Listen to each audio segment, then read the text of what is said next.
ask the question, is God near to us or far from us? And the answer, if you've been to seminary, is kind of yes. Mm-hmm. There's a sense where he's near to all of us. Paul says that, in Acts. He's like, he's near you. But there's also a sense where he's far from us. And I think it's possible that you could look at the Old Testament and go, the Old Testament in some ways is emphasizing the distance from God. He is holy and we are not. Here's what he requires. We don't measure up. I think the New Testament, in some ways, that's still fully true. There is a distance from God.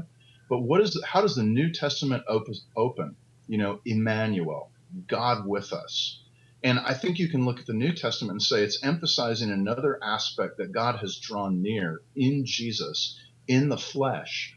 And when that happens, it changes how we move through life. So there is still a sense where we're far from God. We still don't know him as we will fully. This is not consummated. But the New Testament, I think, is emphasizing primarily that the nearness is happened in a new and definitive way, and that trumps everything else, and it happens through Jesus. Yeah. Well, that really bridges. I mean, that also, that really connects the whole gospel message of Jesus coming to bridge that farness, that distance of us even being able to approach God. Jesus comes, takes our punishment, and then we're able to approach the throne. I mean, that's just a beautiful picture of the incarnation. And it's a world affirmation. I mean, it's God did not, when we're rebels and we're sinners and we've rejected God, God didn't wipe his hands of his, well, that project went south, right? Let me move on. Move on to a different galaxy. No, it's the Word became flesh and made his dwelling among us. God is not giving up on his creation. There's nothing he made that has been so soiled that he can't redeem.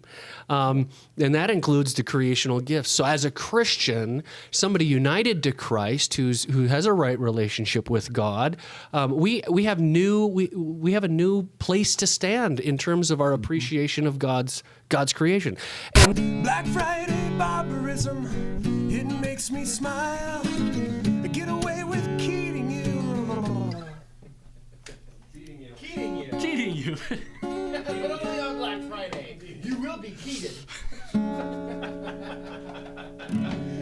make an outtake right there.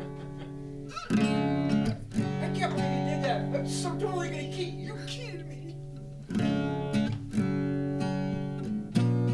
Actually, I need to stop.